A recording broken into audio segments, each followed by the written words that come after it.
Assalamualaikum warahmatullahi wabarakatuh. Sahabat YouTube, balik lagi di channel saya, Sukron Channel. Ya sahabat YouTube, di video kali ini saya akan membahas tentang syarat agar masyarakat atau warga bisa mendapatkan atau berpeluang untuk menjadi peserta program Keluarga Harapan atau PKH. Mau tahu penjelasannya? Simak penjelasannya pada video berikut ini.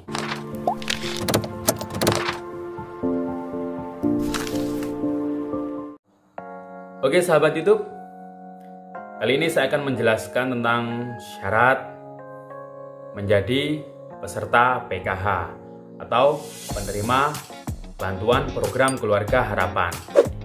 Yang pertama, calon penerima manfaat program Keluarga Harapan atau PKH itu syaratnya harus memiliki NIK, nomor induk kependudukan, atau bisa juga dengan memiliki KTP yang sudah elektronik ya.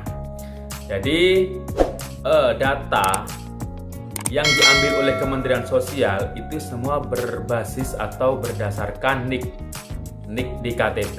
Jadi bagi yang belum mendapatkan atau yang punya KTP, untuk masyarakat Indonesia harap untuk segera mengurus KTP-nya. Jadi yang penting ada NIK-nya ya.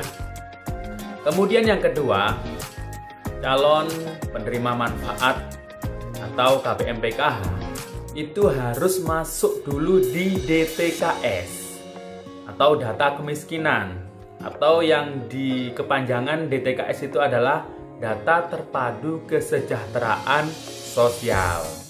Nah, setelah masuk DTKS itu nanti ada alurnya, ada mekanismenya sendiri.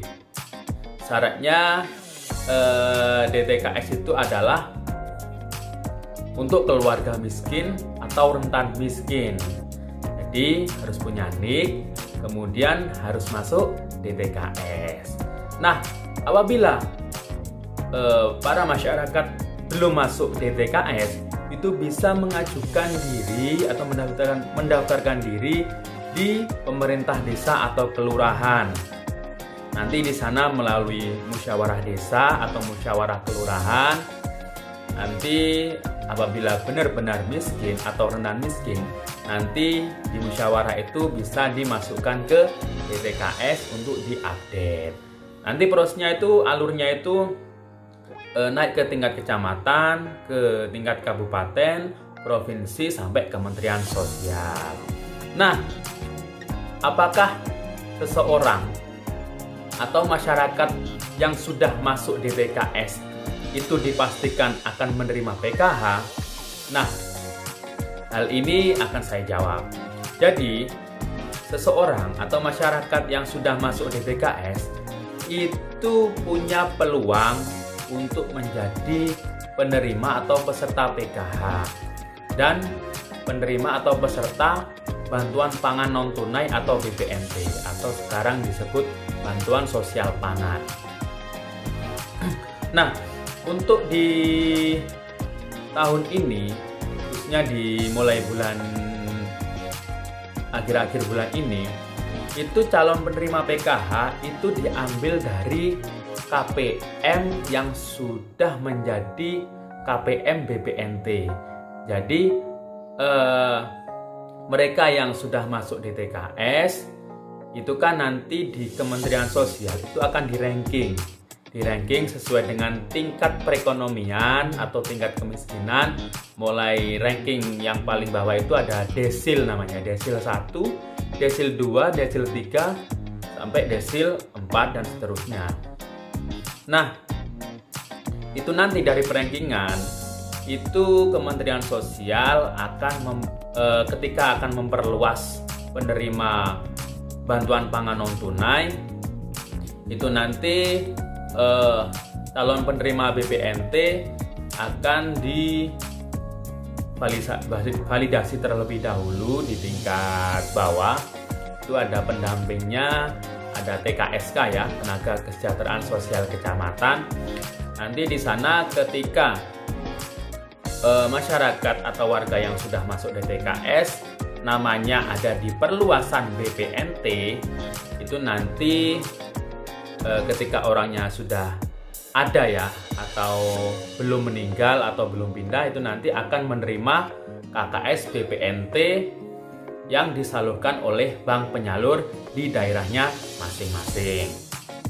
Nah, jadi dasar calon penerima PKH yang sekarang itu mengambil dari warga atau masyarakat yang sudah mempunyai KKS BPNT.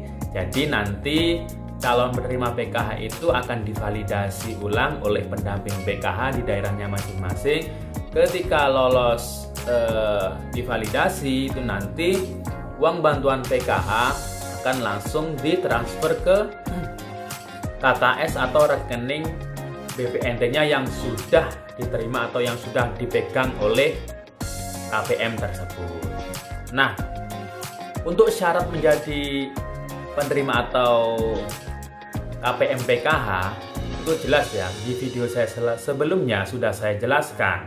Jadi nanti pendamping itu akan memvalidasi apakah calon keluarga atau KPM tersebut memiliki 3 komponen atau kategori. Yang pertama adalah kategori pendidikan, yang kedua adalah kategori kesehatan, kemudian ada kategori kesejahteraan sosial. Nah, kategori pendidikan ini meliputi anak yang berusia SD, SMP sampai SMA. Jadi kalau sudah lulus SMA sudah tidak masuk ya. Kemudian untuk kategori kesehatan itu adalah ibu hamil, kemudian ada anak prasekolah usia 0 sampai 6 tahun. Kemudian di kategori kesejahteraan sosial itu ada lansia minimal umur 70 tahun dan atau ada disabilitas beratnya. Nah, mungkin cukup itu yang bisa saya sampaikan. Jadi cukup jelas ya tadi.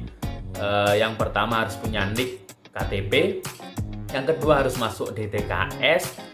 Nanti DTKS itu dari Kementerian Sosial itu di ranking ya, desilnya masuk desil berapa. Kalau tingkat kemiskinan paling rendah itu kemungkinan besar bisa berpeluang menjadi KPM BPNT atau PKH. Kemudian yang ketiga harus memenuhi syarat memiliki salah satu komponen PKH, yaitu tadi di pendidikan, kesehatan, dan kesejahteraan sosial. Nah, cukup itu yang bisa saya sampaikan.